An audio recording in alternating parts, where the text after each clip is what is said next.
Well, hello students. So I'm going to discuss the JEE Advanced 2024 paper 2 physics and particularly in physics mechanics. All right. So this is the paper you can see. So first of all, what are the questions in mechanics? Section 1 having, one option correct and question 2 is from mechanics, that is from gravitation. All right. And then come to section two section two में mechanics के question तो ये fluids में कह रहा हूँ चलिए mechanics को नहीं ले रहा हूँ इस क्वेश्चन को fluids I will discuss in next time so pure mechanics means I am telling you from unit dimension to rotation shm. So again this question is from mechanics, so let me say this is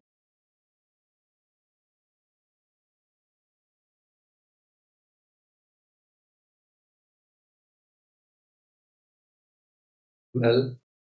And then all right, so this is the integer type questions. Okay, and its value is non-integer. Basically you have to solve it just so. And then you have the question in paragraph 2 is from mechanics, question number 16. So altogether there are 4 questions are from mechanics. Let us do one by one all those questions and let us see कि ये questions के जो level थे वो कैसे थे, क्या ये रियली डिफिकल्ट क्वेश्चन था या कैसा क्वेश्चन था, इसकी डिफिकल्टी लेवल टफनेस लेवल्स पे हम डिस्कस करेंगे. तो आइए क्वेश्चन 2 लेते हैं, that is from mechanics and let me read this question.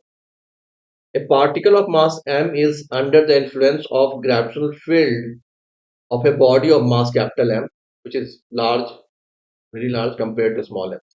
The particle is moving in a circular orbit of radius r naught with time period t naught around the mass m. All right.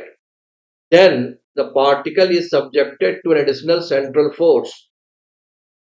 Then, right, the particle is subjected to an additional central force corresponding to the potential energy VCR is equal to m alpha r cube, where alpha is a positive constant of suitable dimension and r is the distance from the center of the orbit. And if the particle moves in the same circular orbit of radius r naught, even after this potential energy means central force is applied on the particle, the circular or the radius of the orbit is remain r naught in the combined gravitational potential due to m and bcr. दोनों को मिलाकर के भी उसकी radius are not ही है, ये दिया हुआ है, but with new time period T one. But time period क्या हो गया, चेंज हो गया, टी वन हो गया, टी नॉट से टी वन हो गया. Then you have to find the value of t1 square minus t naught square by t1 square is given by. Alright, मैं बहुत ही बेसिक तरीके से स्टार्ट करूंगा जैसा होता है आपका ग्रेविटेशन का प्रॉब्लम है, न्यूटन्स लॉ ऑफ ग्रेविटेशन पे बेस्ड है और पोटेंशियल एनर्जी पे बेस्ड है. तो लेट्स सी, इसमें जगह यहाँ बना लेता हूँ page with white.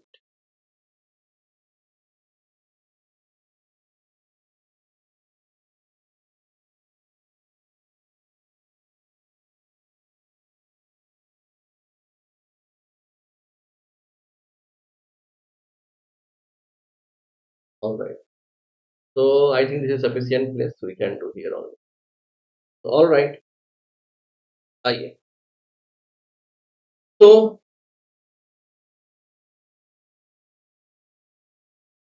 particle m moving around a bigger particle capital M, and this distance is given r naught, right? And so this is moving in a circular orbit of radius r naught, and that is we can write from the Newton's law of gravitation. लिख सकते हैं हम, क्या लिख सकते हैं, g m upon r naught square is equal to m omega naught बोल देता हूँ square r, right? तो ये तो ओमेगा नॉट हो गया, and you know 2 pi T naught is equal to 2 pi by omega, that we know.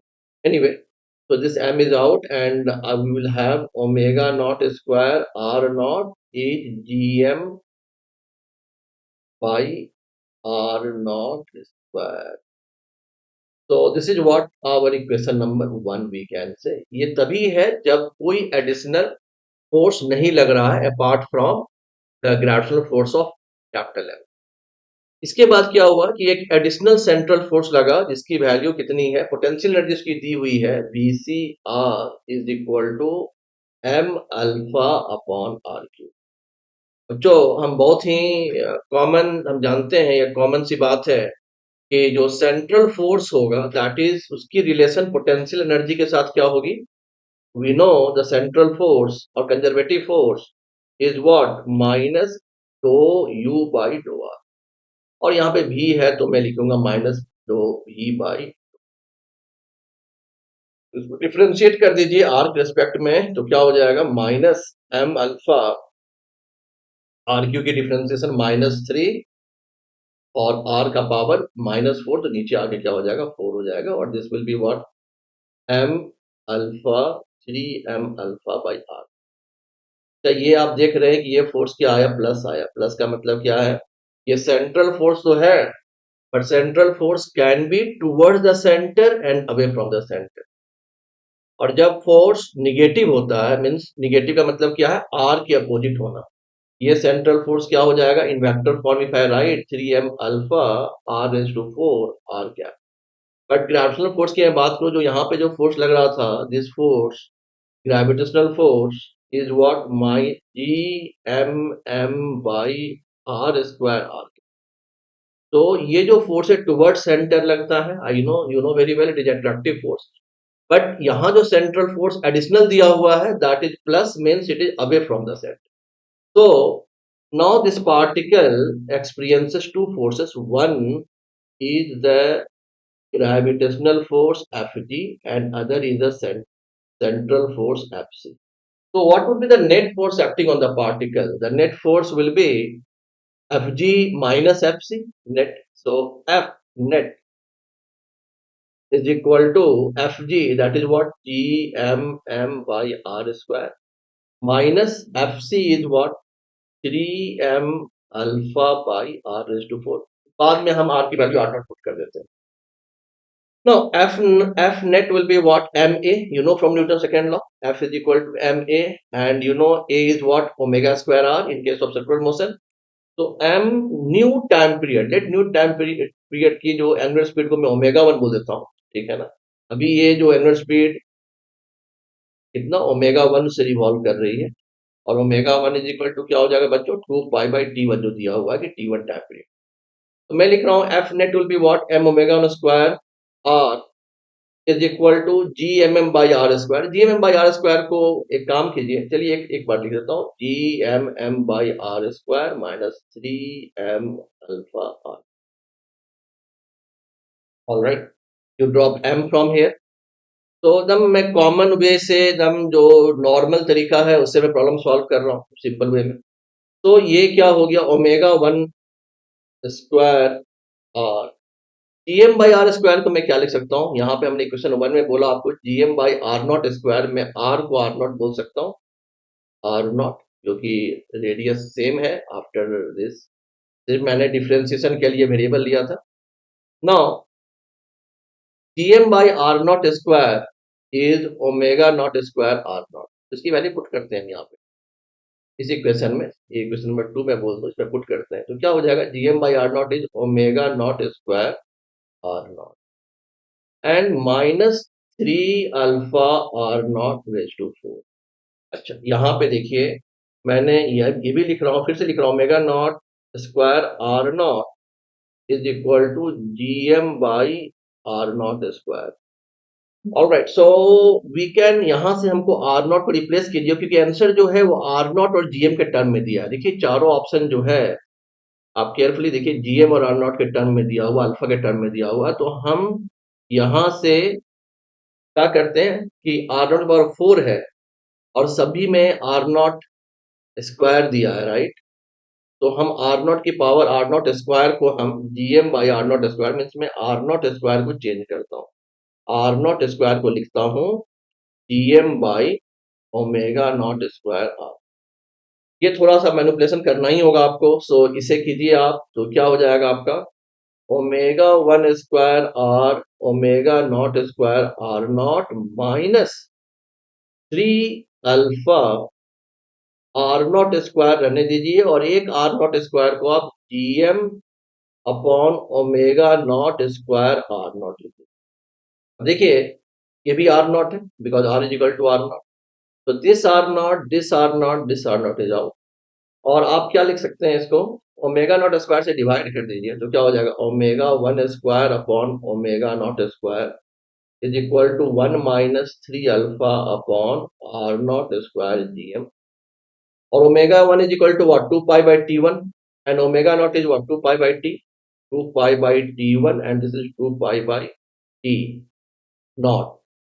तो ये क्या हो जाएगा टी नॉट ऊपर आ जाएगा, T not square by T1 square -1 is equal to -3 alpha r not square GM. तो ये क्या हो जाएगा T1 square minus T not square, right. So it will be T not square minus T1 square upon T1 square is -3 alpha r not square GM.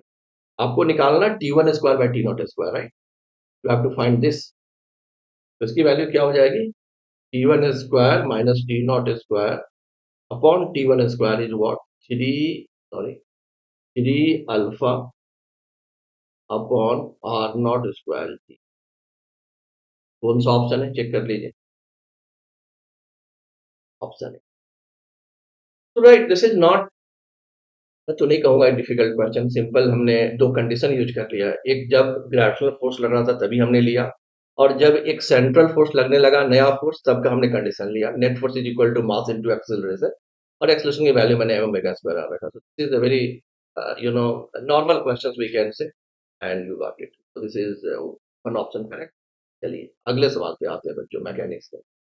Basically अभी मैं सिर्फ mechanics कर रहा हूँ, सो स्टेप बाय स्टेप में mechanics करूंगा, then properties of matter करेंगे, इस तरह से हम थर्मल फिजिक्स अकॉर्डिंगली हम।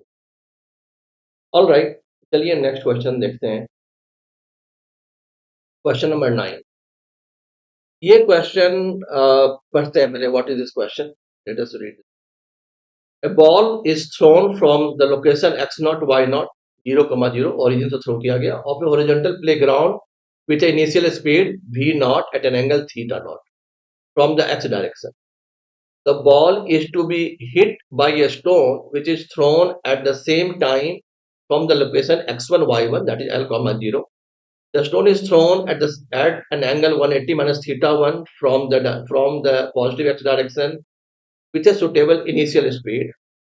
For a fixed V naught, when theta naught theta 1 is 45, the stone hits the ball after time t1. When theta naught theta 1 is 60, it hits the ball t2. In such case, this is a very common question. You have solved many questions of velocity of approach during preparation. So it is not at all difficult. बहुत आसानी से कर सकते हैं आप। चलिए इसके लिए जगह बनाता हूँ थोड़ा और सॉल्व करते हैं।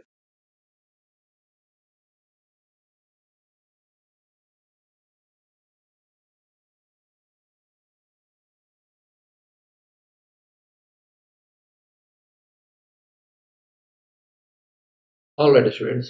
So now let me do this question.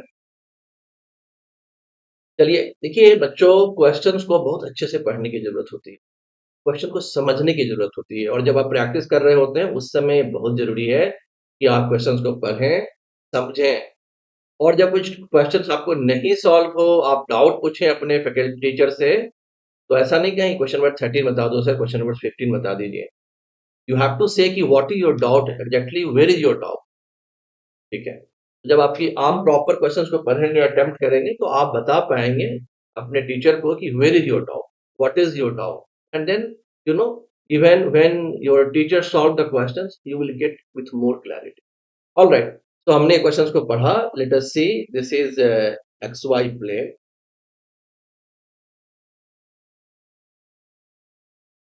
Origin से एक पार्टिकल को हमने थ्रो किया at an velocity v naught से, राइट।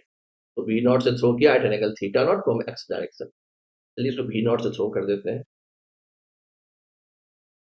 ये angle theta. So the ball will go like this. Anyway, second thing is given, the ball is to hit by a stone which is thrown at the same time from the location x1 y1 is l comma 0. तो l comma 0, चलिए कहीं यहाँ ले लेता हूँ मैं, l comma 0, यहाँ से एक स्टोन को थ्रो किया गया, ठीक है, x direction, right, with A initial speed, with सब सुटेबल इनिशियल स्पीड, चलिए मैं इसको स्पीड को भी मान लेता हूँ। और इसकी एंगल किस एंगल से थ्रो किया गया, 180 माइनस थीटा 1, ठीक है, फ्रॉम द एक्स डायरेक्शन। तो एक्स डायरेक्शन से 180 माइनस थीटा 1, मतलब बेटर है कि आप कुछ ऐसा ले लीजिए, ये भी ले लिए, इस एंगल को थीटा 1 ले लिए, तो this angle is 180 minus theta 1 with positive x, right. अच्छा बच्चों, सो ये जो है बॉल है, दिस इज बॉल, और ये है स्टोन। चलो नाउ टाइम t1, यदि कहता है कि थीटा नॉट एंड थीटा 1 दोनों की वैल्यू 45 है, the stone hits the ball in time t1। Common questions आप वेलोसिटी और अप्रोच से कर सकते हैं। आपने बहुत क्वेश्चंस बनाए होते हैं कि three friends at the corner of an equilateral triangles and A start following B, P to C and C to A, after what time they will meet.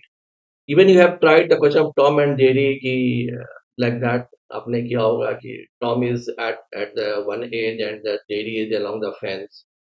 तो जेरी भागने लगी, टॉम को देखा, कितने समय में कैच कर लिया टॉम ने। But that was really good question, इतने उतना कुछ है ही नहीं, तो बहुत बेसिक क्वेश्चन है। वेलोसिटी अप्रोच के क्वेश्चन हम जानते हैं कि क्या होता है वेलोसिटी अप्रोच।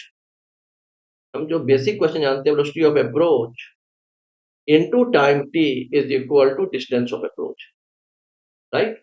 मैं यदि इसको बोलूं 1, इसको बोलूं 2, तो L12 करता हूं, इसको L12। तो वेलोसिटी अप्रोच का यदि मैं ले लूं, तो ये स्पीड ऑफ अप्रोच मैं कह दूं और इसकी मॉड ले लूं, तो this is what applicable provided velocity approach क्या हो, कांस्टेंट हो।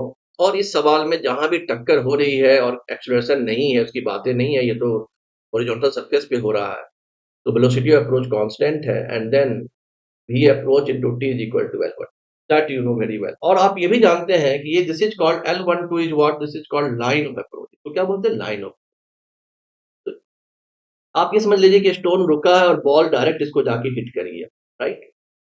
In that case, you know also the component of velocity in perpendicular to the line of approach must be same, right? Means you must know कि V naught, this will be cos theta and this will be sin. V naught sin theta must be equal to V sin theta 1, वही तो टक्कर होगा। यदि दोनों की relative velocity line of approach से perpendicular होगी तो टक्कर नहीं होगा, तो जीरो होना चाहिए। All right. So when first case one is given what, 45, 45. This is 45. This is 45. Right. So we can say what is the velocity approach then? Velocity approach will be v naught cos 45. That is v naught by root 2 minus, velocity approach is velocity of A minus velocity of B along the line of sight. It is not the relative velocity. Remember this thing. पूरा उससे अलग है, ये relative velocity है मगर किधर है, line along the line of site. तो ये हमारा लाइन ऑफ साइट है बच्चों, अलोंग दैट लाइन इसकी ये कंपोनेंट क्या हो गया, v नॉट cos 45, और इसकी क्या हो गया, v cos 45 माइनस, क्योंकि इसकी डायरेक्शन अपोजिट है, तो मैं क्या लिखने वाला हूं, माइनस v बाई रूट, क्योंकि दोनों एंगल 45 डिग्री, राइट। तो वेलोसिटी अप्रोच कितना हो गया आपका, v by root two plus v naught by root two plus v by root two. मैंने मान लिया velocity of stone is v। अच्छा आप जानते हैं कि v नॉट साइन थीटा ये भी एप्लीकेबल है परपेंडिकुलर डायरेक्शन में, means what, v naught by root two in this direction, इसकी ये कंपोनेंट और इसकी ये कंपोनेंट सेम होगी, तो v naught by root two is equal to क्या बच्चों, v बाई रूट, यस और no. So V naught is equal to V. So here I can say this will be then V is equal to V naught, then I can say root 2 V naught is equal to what? Root 2 V. And then I can write L is equal to, that is the line of approach, line of sight. Line of sight is L. So L is equal to velocity approach is root 2 V naught into T1. This is our equation number 1. Let us come to the second one. When the angle is, first case was the 45 degree and 45 degree angle, right? Angle of theta naught and theta 1. Now, in second case, the angle is what? Given 60 degree and 30 degree. No problem. Let me calculate the velocity approach once again. Velocity approach will be E naught cos 60. Cos 60 is root 3 by, cos 60 is 1 by 2. E naught by 2 cos 60 and then minus E1 V minus of minus V cos 30. Cos 30 is root 3 by 2. Right? Then it will be a what? Let me take. Then it will be what? This will be V naught by 2 plus root 3 V by 2. और फिर आप जानते हैं कि इस direction में velocity same होगा. So what we can write then? E naught sin 60 is equal to V sin 30, right? V sin 30. I hope you got this thing. V naught ये एंगल 60 डिग्री है. V naught sin 60 is equal to this angle 30 degree है. V sin 30, right? Vertical this perpendicular component along the y-axis, right? Or the component perpendicular to the line of approach. तो बच्चों ये बात बहुत अच्छे से हम जानते हैं और इससे क्या मिल गया हमें? Root 3 V naught by 2 is equal to V by 2 and then V naught is equal to V naught sin 60, right? V naught sin 60 is equal to that, right? So what we got then? We got V is equal to root 3 V naught. ठीक है बच्चों. आइए velocity approach की बात करते हैं. Velocity approach क्या हो गया? V naught by 2 plus root 3 V, हमें V तो मालूम नहीं, चेंज करना है V naught के टर्म में, into root 3 V naught by 2. So it will be 3 V naught, 3 V naught plus V naught, 4 V naught by 2, that is 2 V naught. तो second situation क्या हो जाएगा हमारा? L is equal to L12 is equal to velocity approach into time. Velocity approach is 2 V naught and time is T2. This is our equation number. हमें T1 by T2 निकालना है, I think square. तो T1 by T2 divide कीजिए equation 1 2 को.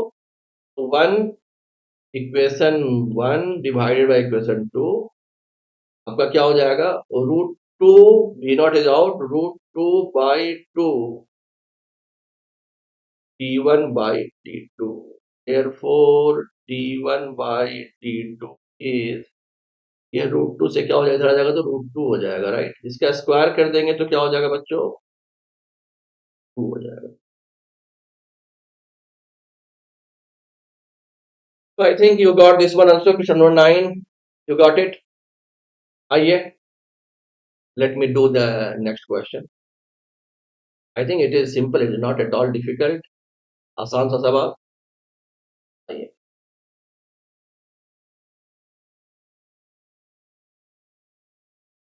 This paragraph question.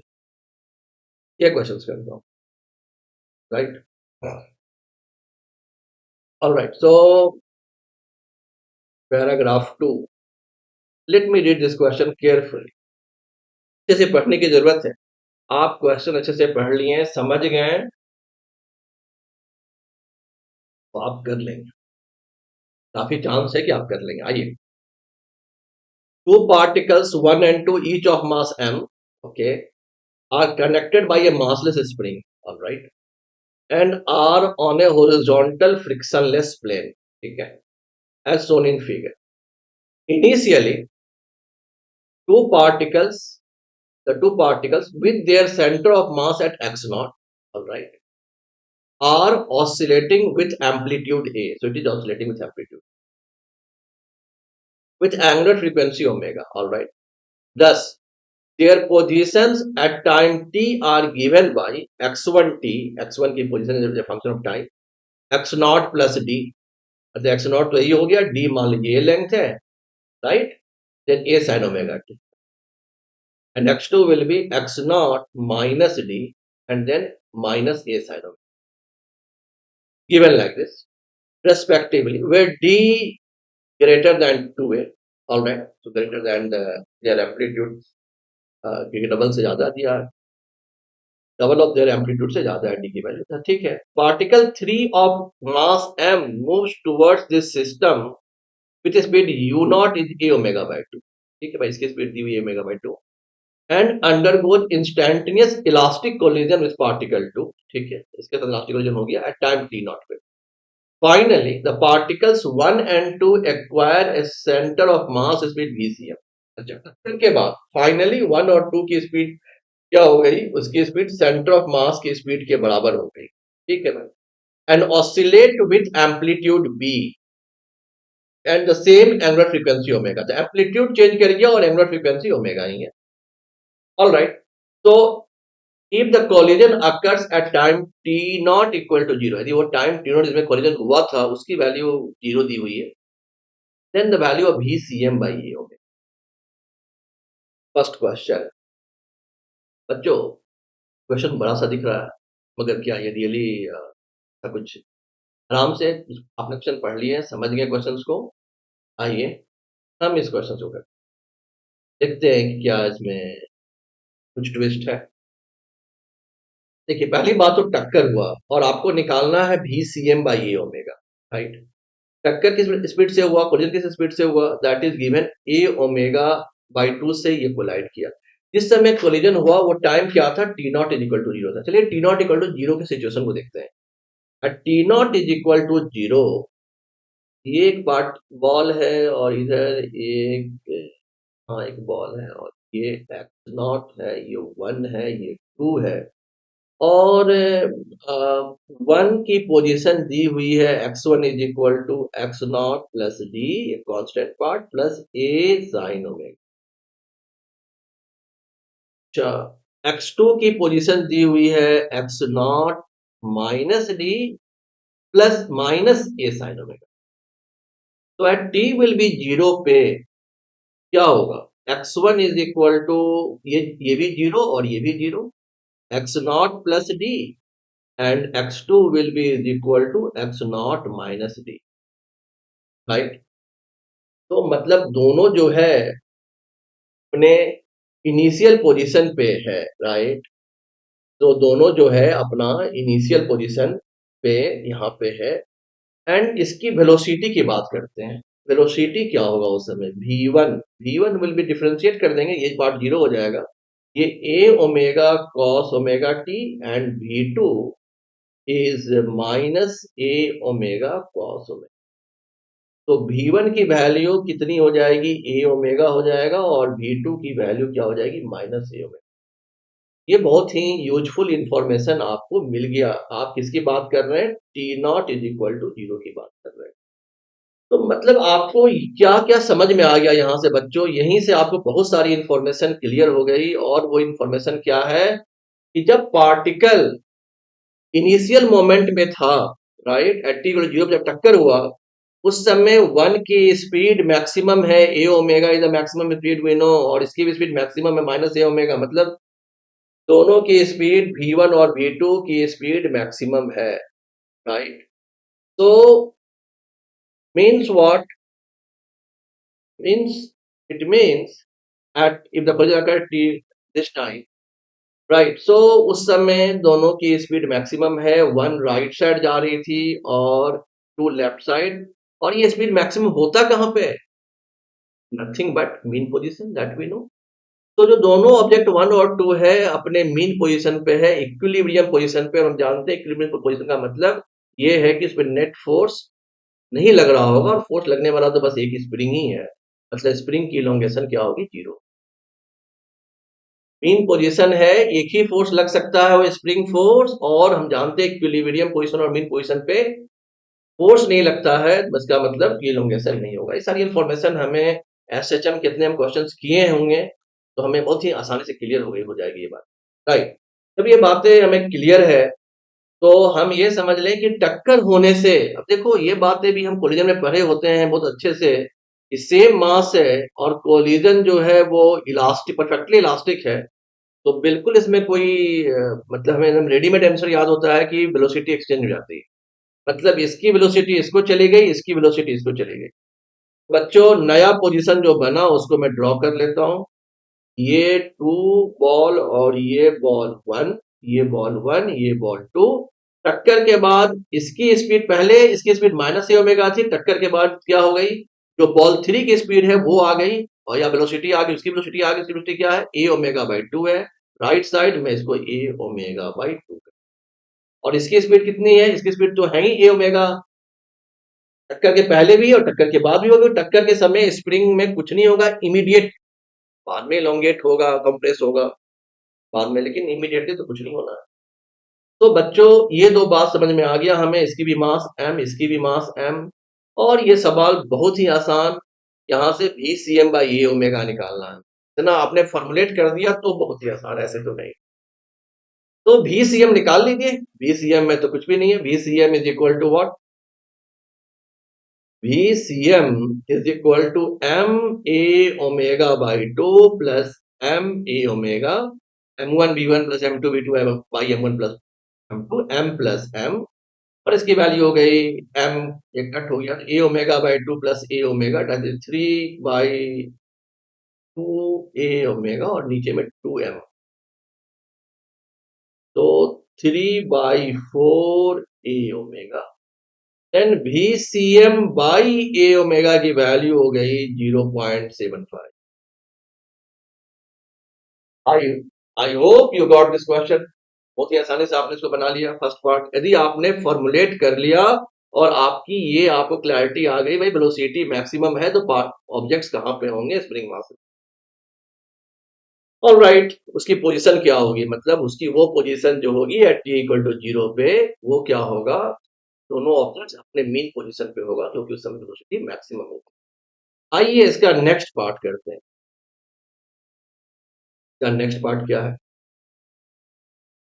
इसका next part में question जो है सेम क्वेश्चन रिपीट हुआ है, राइट, ये सेम क्वेश्चन है, same question to particle one और टू, सारा चीज सेम है, सब कुछ सेम है, सब कुछ सेम है। क्या हुआ, दो ऑब्जेक्ट्स आपने समझ ही गए, दोनों की पोजीशन दी हुई है, दोनों इनिशियल मोमेंट पे मीन पोजीशन पे था, टक्कर हुआ, टक्कर होने के बाद क्या कह रहा है कि आफ्टर कोलिजन जो फाइनली उसकी स्पीड वन और टू की स्पीड टक्कर के बाद क्या हो गई, इसकी सेंटर ऑफ मास की स्पीड हो गई, सेंटर ऑफ मास की स्पीड भी हमने निकाला था लास्ट क्वेश्चन में, 3/4 ए ओमेगा, मतलब वो हो गया 3/4 ए ओमेगा हो गया, राइट। फाइनली वन और टू दोनों की स्पीड जो अलग अलग थी फाइनली क्या हो गई 3/4 ए ओमेगा, और दोनों का एंगुलर फ्रीक्वेंसी तो सेम ओमेगा ही है क्योंकि स्प्रिंग मास सिस्टम वही है, बट एनी हाउ दिया भी है ओमेगा है, और उसकी एम्पलीट्यूड क्या है बी हो गई। अब आपको रिलेशन निकालना है 4b² बाई ए स्क्वायर की वैल्यू निकालनी है आपको इस टाइम पे। अभी कुछ क्वेश्चन में थोड़ा सा ट्विस्ट है, ट्विस्ट ये है कोलिजन जीरो पे नहीं हुआ है, टाइम जीरो पे नहीं हुआ है, कोलिजन कभी हुआ है π/2 ओमेगा पे हुआ। चलिए, तो पहली बात हमें ये देखना होगा π/2 ओमेगा पे ऑब्जेक्ट वन और टू, बॉल वन और टू की पोजीशन क्या थी वो जानना होगा, फिर हम वही सब करेंगे जो क्वेश्चन नंबर 1 में किए थे। तो आइए सॉल्व करते हैं। एट x1, एक बार लिख देता हूँ, x1 की वैल्यू क्या, x0 minus d plus a sine omega t, तो x2 की वैल्यू x0 प्लस डी, ये minus d minus a sine omega t, alright. तो t is equal to given what time π/2 omega, π/2 omega पे x1 की value कितनी हो जाएगी, x1 x0 प्लस डी, और ये हो जाएगा साइन π/2, राइट, π/2 ओमेगा कर देंगे तो ये क्या हो जाएगा साइन ओमेगा π/2 ओमेगा, तो साइन π/2 तो 1, तो प्लस ए, और x2 की वैल्यू क्या हो जाएगी x0 माइनस डी, और दिस विल बी माइनस ए, और मैं यदि वेलोसिटी की बात कर लूं तो v1 हो जाएगा a omega cos omega T, and v2 हो जाएगा minus a omega cos omega, और इसकी कॉस 90 पुट करेंगे तो ये भी जीरो, ये भी जीरो। बहुत क्लियर हो गया हमें। क्या क्लियर हो गया बच्चों? जो बॉल 1 है वो राइट एक्सट्रीम पे होगा और जो बॉल 2 है वो लेफ्ट एक्सट्रीम पे होगा। मतलब दोनों अपने एक्सट्रीम पे होगा उस समय, क्योंकि एक्सट्रीम पे ही वेलोसिटी जीरो होती है। तो इसका मतलब हमें बहुत क्लियर हो गया बच्चों कि जो बॉल में इलोंगेशन है, यदि मैं वो देखूं, सॉरी, स्प्रिंग में इलोंगेशन है कितना होगा at that moment, at t is equal to this time, what is the elongation in spring. तो ये तो मैं बहुत आसानी से निकाल सकता हूँ। x1 माइनस x2 क्या है, इसी मोमेंट में इस दोनों के बीच का डिस्टेंस है, राइट। और इसकी वैल्यू क्या हो जाएगी, this minus this and this will B 2। so this is what the elongation in spring. All right, so at the moment it collides, the ball 3 collides to ball 2, the elongation in spring is 2a, that is the maximum elongation we can say, and both the balls are at rest. All right, टक्कर के बाद क्या होगा हम जानते हैं, velocity exchange हो जाएगा। 2 की वेलोसिटी 0 थी और 3 की ए ओमेगा बाई 2 है, तो टक्कर के बाद 2 की क्या हो जाएगी, ए ओमेगा बाई 2 हो जाएगा, और 3 तो है वो 0 पे आ जाएगा, 3 से मतलब भी नहीं है। आइए डायग्राम फॉर्मुलेट करते हैं, डायग्राम बनाते हैं फिर फॉर्मुलेट करते हैं। ये 1 ये 2 टक्कर हो गया, टक्कर के बाद इसकी वेलोसिटी हो गई 0 और इसकी हो गई ए ओमेगा बाई 2। आई थिंक यही ए ओमेगा बाई 2 था इसका, टक्कर के पहले, यस। टक्कर के बाद 2 ने एक्वायर कर लिया ए ओमेगा बाई 2 और इसकी वेलोसिटी 0 ही है। टक्कर के पहले यदि मैं बनाऊं तो ये आपका एक्स नॉट, ये भी एक्स नॉट, जो भी था। अभी इसकी वेलोसिटी टक्कर के पहले इसकी वेलोसिटी 0 थी, इसकी भी वेलोसिटी 0 थी, और यहां इलोंगेशन क्या था, इलोंगेशन 2a था। इलोंगेशन की बात कर रहा हूं, डिस्टेंस की बात नहीं कर रहा हूं, डिस्टेंस तो है x1 माइनस x2 की बात कर रहा हूं, राइट। तो बच्चों अब हम ये सवाल, हमें b निकालना, और फाइनली जब ये चलने लगा तो इसकी जो फ्रीक्वेंसी ओमेगा है बट एम्पलीट्यूड b हो गई। मैं आपको एक चीज बता दूं, यहाँ पे इसकी टक्कर के बाद velocity of centre of mass क्या हो जाएगा, जब सेंटर ऑफ मास निकाली टक्कर के बाद क्या हो जाएगा, m into A omega by 2 plus m into 0 upon 2m, and this will B A omega by 4। Change हो जाएगा भाई इस बार, क्योंकि टक्कर जो है अलग पोजिशन पे होगा, ए ओमेगा बाई 4 हो जाएगा।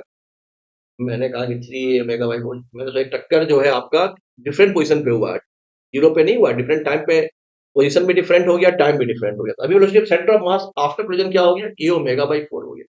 ऑल राइट, अब इस क्वेश्चन में आपको बी रिलेट करना है, और आप जान गए कि टक्कर के बाद जो बॉल्स की जो एम्पलीट्यूड है वो बी हो गया, and you no, and both the balls attend finally the velocity of centre of mass.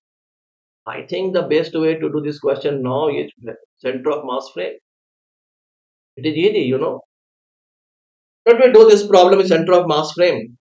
So what is the in center of mass frame? We know the kinetic energy of the system, two body system, is 1 by 2 mu reduced mass system into v relative square. If you have any doubt in this, you can write in comment, or you can talk to me directly. We will give a separate lecture for this, you know, the kinetic energy or center of mass frame, the complete lecture on over this center of mass frame. So but you should remember at least the kinetic energy of two body oscillations, or kinetic energy of two bodies in center of mass frame is what, 1 by 2 mu v relative. Mu is nothing but, you know, m1 m2 by m1. All right, so now apply the conservation of energy after collision, you know. So after collision I am applying the conservation of energy. So conservation of energy after collision means t greater than what, t after what time, pi by 2 omega, right. I should write like this, t is equal to pi by 2 omega plus this type पे कर रहा हूँ after collision. All right, so immediately after collision, the, you know, eight that moment क्या था, दोनों की velocity zero थी, दोनों क्या था, एक वेलोसिटी जीरो है और इसकी इलोंगेशन जो है वो क्या है, 2a है. So what is the energy of the system initial? We know this thing. Consumption energy means what? U1 plus K1 is equal to U2. So initial energy is what? 1 by 2 K into 2a. Elongation is 2a. Plus kinetic energy is 0 for both 0 plus 0. Now U2 center of mass frame बोलेंगे, चलिए एक zero ही काफी है, right? Now U2 is what? The kinetic energy, and this is the kinetic energy at the moment when both 1 and 2 acquire the velocity of center of mass. And I am taking this what from center of mass frame. Center of mass frame means we are on center of mass, right? In center of mass frame, the momentum of each body must be equal and opposite from that frame, right? दोनों की mass same है, दोनों की velocity भी same होगी और दोनों एक ही समय में दोनों की वेलोसिटी जीरो हो जाएगी. तो फाइनली जब दोनों बॉडी की वेलोसिटी सेंटर ऑफ मास की वेलोसिटी हो जाएगी, इसका मतलब सेंटर ऑफ मास फ्रेम से उसकी वेलोसिटी क्या हो जाएगी, सेंटर ऑफ मास फ्रेम से बॉडी वन और बॉडी टू की वेलोसिटी जीरो हो जाएगी. तो जब सेंटर ऑफ मास फ्रेम की मैं बात करूंगा तो उसकी वेलोसिटी, अच्छा यहाँ पे मैंने एक चीज आपको लिखना पड़ेगा मुझे, सेंटर ऑफ मास फ्रेम से बात करूंगा तो उसकी वेलोसिटी क्या हो जाएगी, जीरो हो जाएगी. बट सेंटर ऑफ मास से जब मैं बात कर रहा हूं तो इनिशियल काइनेटिक एनर्जी जीरो नहीं होगा. क्यों नहीं होगा? क्योंकि इसकी वेलोसिटी, पहले वाले की वेलोसिटी कितनी है, ए ओमेगा बाई टू है और दूसरे वालों की वेलोसिटी क्या है, जीरो है. ठीक है. Immediately after collision t is equal to pi by two omega plus 9 पे, और ये after long time. After long time क्या हो गया, सेंटर ऑफ मास फ्रेम से इसकी वेलोसिटी जीरो हो गई और इसकी वेलोसिटी. अच्छा, सेंटर ऑफ मास फ्रेम से यदि आप इसकी काइनेटिक एनर्जी लिख रहे हैं बच्चों, तो क्या लिखिएगा आप, इनिशियली इसकी तो पोटेंशियल एनर्जी इतनी हो गई क्योंकि स्प्रिंग एलोंगेटेड था, प्लस काइनेटिक एनर्जी कितनी हो जाएगी इसकी, 1 by 2, as I said, mu is what, m1 m2 m1 plus m2, so m into m by m plus m, that is m by 2 into v relative is what, a omega by 2 minus 0. ठीक है, तो a omega by 2 minus 0 square. ये तो हो गई initial energy just immediately after collision. One energy is the energy in the spring, that is because of spring is at maximum elongation. Distance between the balls are 2a, so the elongation is 2a. Distance between the balls are this, so this will be, distance between the ball is 2d plus 2a. That will be actually 2d. Let me write here, 2d plus. Elongation is what, 2a. 2d plus 2a. I should 2d plus 2a, right? So elongation is 2a. So what we can say that the energy will be 1 by 2 k 2a square plus 1 by 2 m by 2 e omega square. और finally इसकी kinetic energy centre of mass frame से final kinetic energy क्या हो जाएगी, zero हो जाएगी, right? क्योंकि दोनों ऑब्जेक्ट की स्पीड क्या हो गई, सेंटर ऑफ मास की स्पीड हो गई, सेम वेलोसिटी हो गई. तो सेंटर ऑफ मास फ्रेम से फाइनली क्या होता है, दोनों ऑब्जेक्ट रेस्ट पे आ जाएगा स्प्रिंग मास सिस्टम में और स्प्रिंग क्या होगा, मैक्सिमम इलोंगेटेड हो जाएगा, राइट? तो सेंटर ऑफ मास फ्रेम की ये बातें हैं कि सेंटर ऑफ मास फ्रेम पे यदि आप खड़े हैं तो आप क्या देखेंगे कि ये ऑब्जेक्ट राइट साइड और ये ऑब्जेक्ट लेफ्ट साइड, और आपने देखा कि इसकी जो एम्पलीट्यूड बी है, मतलब ये बी तक गया और ये भी बी तक गया, राइट? और इस जगह पे आके दोनों रेस्ट पे आ गया सेंटर ऑफ मास फ्रेम से. तो kinetic energy will be zero. I can say kinetic energy will be zero, and potential energy will be 1 by 2 k into 2b ka square. Alright student, let me write it carefully, and this will be what, 4. तो ये क्या हो जाएगा, k into 2a square plus m a square omega square upon 4 into 4 16 is equal to 2kb square. This is question number 1. आइए आप के निकालना चाहते हैं, के तो इसमें के को ए ओमेगा से रिलेट करते हैं. पहले सिचुएशन में, फर्स्ट सिचुएशन में जब टक्कर नहीं हुआ है, मान लीजिए टक्कर होने से पहले इसकी एम्पलीट्यूड क्या थी, ए थी, तो ये ऑसिलेट कर रहा था, राइट. तो सेंटर ऑफ मास फ्रेम से भी देखेंगे तो क्या हो जाएगा, सेंटर ऑफ मास फ्रेम से बिफोर कोलिजन की बात कर रहा हूं,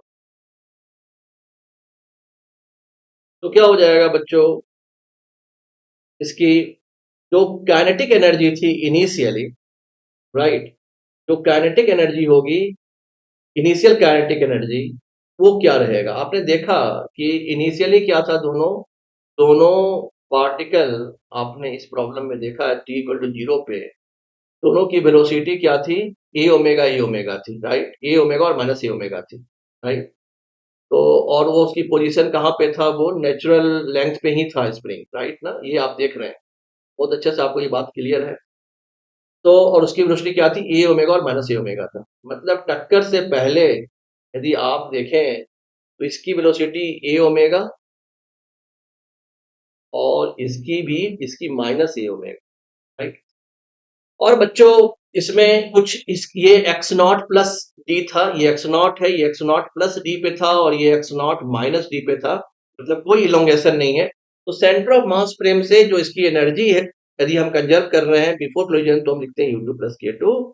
U1 की वैल्यू क्या हो जाएगी, 0, क्योंकि कोई इलोंगेशन नहीं. और Kn का क्या हो जाएगा, 1/2 m/2 reduce mass system into b relative a omega minus of minus a omega का square plus U2 maximum elongation, तो क्या हो जाएगा 1/2 K2a प्लस ए, ये भी ए, ये भी ए का square plus centre of mass frame से फाइनल क्या होता है, वेलोसिटी क्या होती है, मोमेंटम 0 जाता है, मास सेम है तो वेलोसिटी भी 0 होगी, दोनों एक साथ रेस्ट पे आ जाएगा, राइट, जब एक्सट्रीम पोजीशन पे जाएगा.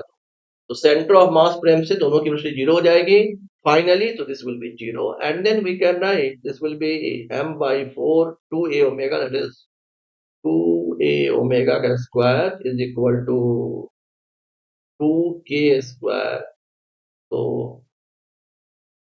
so this will be 4. So ma square omega square is equal to 2ka square. So this a square is off.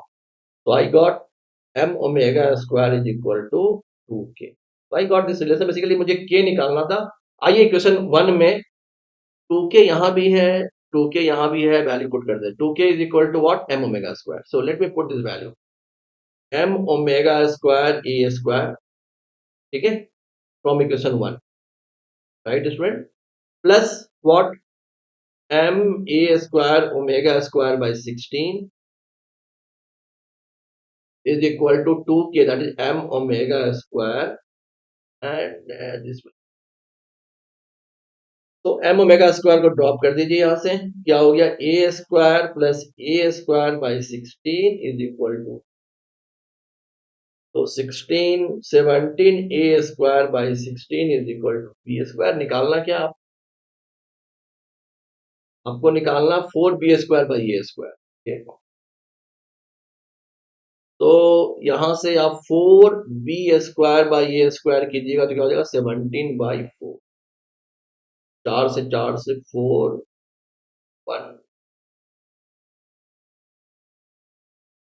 बच्चों दिस इज ठीक है, अच्छा सवाल है. सेंटर ऑफ मास फ्रेम से आप कर लिए, without centre of mass frame से आप कर सकते हैं, but centre of mass frame से कम समय में आप कर सकते हैं, आसानी से आपने कर लिया. सेंटर ऑफ मास फ्रेम से हमें कुछ कुछ बातें जानने की जरूरत है.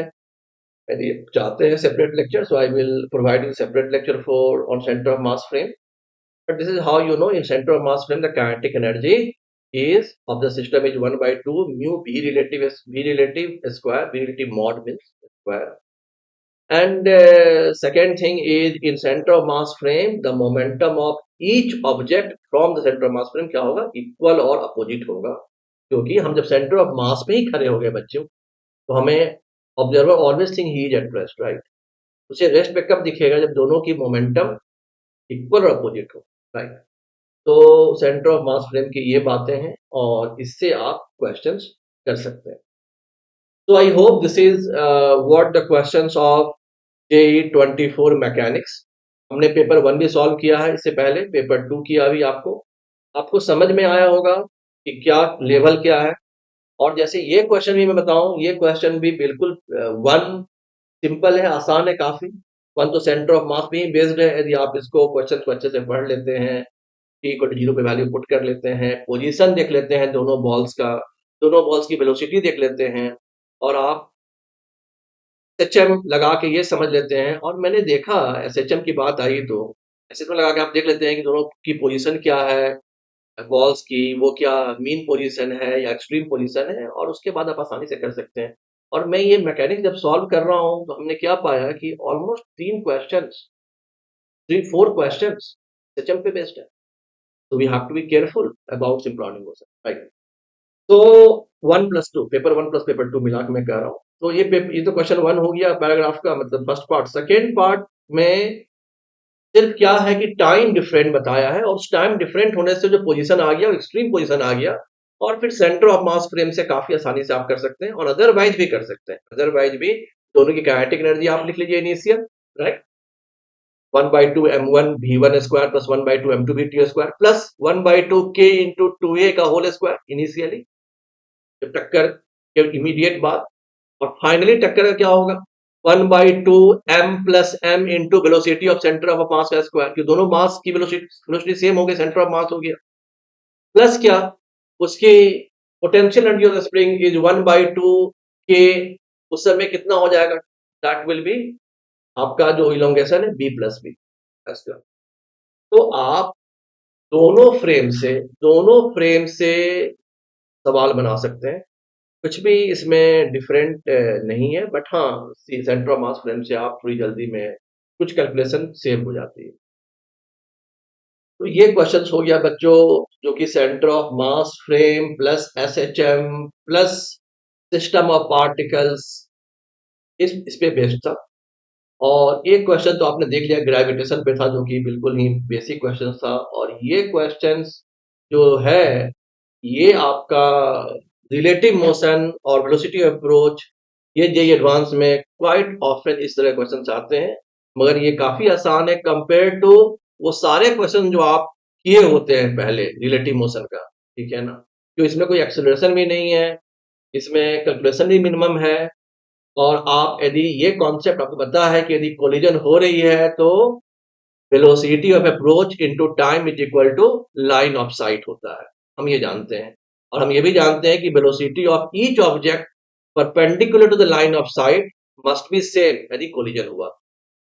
तो ये बेसिक बातें हम जान रहे हैं, तो आसानी से हम ये सारे क्वेश्चन जेईई एडवांस का कर पाएंगे। हमने ये जो मैकेनिक्स से क्वेश्चन डिस्कस किया, मैं उम्मीद करता हूँ पेपर 1 और पेपर 2 दोनों आपको समझ में आया होगा। आपको कैसा लगा, आप कुछ क्या और भी हमसे कुछ एक्सपेक्ट करते हैं कि मैं और डिस्कस करूं, इन डिटेल डिस्कस करूं, please let me know either through comment or you can give me a call. Thank you for watching, students. Thank you.